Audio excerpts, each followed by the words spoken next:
Hello viewers, welcome to my channel. రీసెంట్గా Kavya ETV 31st ధమాకా ఈవెంట్లో ప్రోమోలో అందులో కావ్య వేరే ఎవరితోనో డ్యూయట్ డాన్స్ చేస్తూ రొమాంటిక్ సాంగ్కి స్టెప్పులు వేస్తూ కనపడ్డదనమాట. అయితే చూసి నిఖిల్ ఫ్యాన్స్ అయితే చాలా బాధపడ్డారు. కావ్య, నువ్వు ఎందుకు ఇలా చేస్తున్నావు, నువ్వు నిఖిల్ మీద ఇలా రివెంజ్ ఎందుకు తీసుకున్నావు, మేము అనుకోలేదు నువ్వు ఇట్లా చేస్తావని అని అయితే కామెంట్స్ పెడుతున్నారు. మీ ఇద్దరి మధ్య ఏదైనా ప్రాబ్లం ఉన్నా కూర్చొని మాట్లాడుకోండి. నువ్వు నిఖిల్ మీద రివెంజ్ తీసుకోవద్దు. నిఖిల్ బిగ్ బాస్ హౌస్లో ఉన్నప్పుడు చాలా ఎమోషనల్గా కోట్ల మంది చూసే షో ముందైతే తను ఏడ్చాడు. నువ్వు మా అమ్మాయితో కావ్య అంతే అన్నాడు. వచ్చి నిన్ను కలుస్తా అని, నీకు ట్రాఫీ నీ చేతిలో పెడతా అని అయితే చెప్పాడు.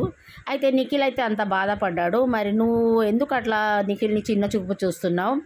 మనుషులు అన్నాక ఎవరైనా తప్పులు చేస్తారు, నువ్వు వాళ్ళని క్షమించి వదిలేయాలి. నిఖిల్ నువ్వు క్షమించలేబా? ఒక్కసారి క్షమించి వదిలేస్తే నిఖిల్ని అర్థం చేసుకోవడానికి ట్రై చేయని అయితే ఆడియన్స్ అయితే చాలా బాధపడుతున్నారు. అయితే వాళ్ళ రిలేషన్షిప్ 6-7 years నుంచి ఉన్నది. వాళ్ళిద్దరూ కలిసి యూట్యూబ్ ఛానల్ పెట్టి చాలా క్యూట్ కపుల్. స్టార్మా ఎన్నో షోస్లో వచ్చారు, చాలా షోస్ ఇద్దరు కలిసి చేశారు.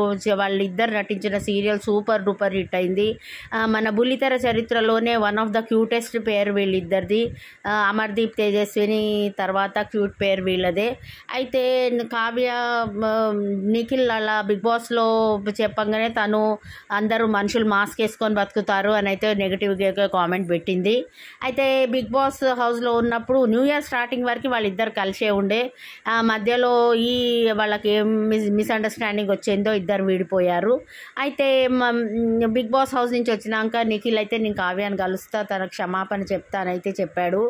అయితే తను పోలీస్ ప్రోటోకాల్ వల్ల అయితే మైసూర్కి వెళ్ళిపోయాడు. మళ్ళీ వచ్చినాక ఈ మొన్న స్టార్మా పరివార్లో కూడా స్టార్మా యాజమాన్యం కావ్య నిఖిల్ని కలపడానికి ట్రై చేసింది. శ్రీముఖి యాంకర్ తను అందరిని పరిచయం చేస్తూ కావ్య దగ్గరకు వచ్చి పరిచయం చేయడానికి ట్రై చేసింది, కానీ కావ్య అయితే ముఖం తిప్పుకున్నది.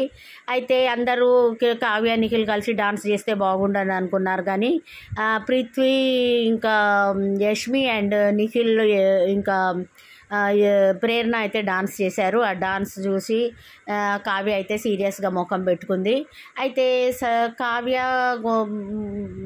అయితే 25th డిసెంబర్లో కావ్య కూడా కన్నడ అమ్మాయి, నిఖిల్ కూడా కన్నడ అబ్బాయే. అయితే 25th క్రిస్మస్ రోజు అయితే వాళ్ళ ఫ్రెండ్స్ ఇద్దరిని కామన్ ఫ్రెండ్స్ ఇద్దరిని కలిపారని అయితే మనకి ఒక వార్త వస్తుంది. వాళ్ళిద్దరు అయితే కలిస్తే చాలా బాగుండు. కావ్య కాస్త నిఖిల్ని అర్థం చేసుకొని నిఖిల్ని క్షమించి నిఖిల్తో కలిసిపోతే అయితే చాలా బాగుండు అని అనిపిస్తుంది.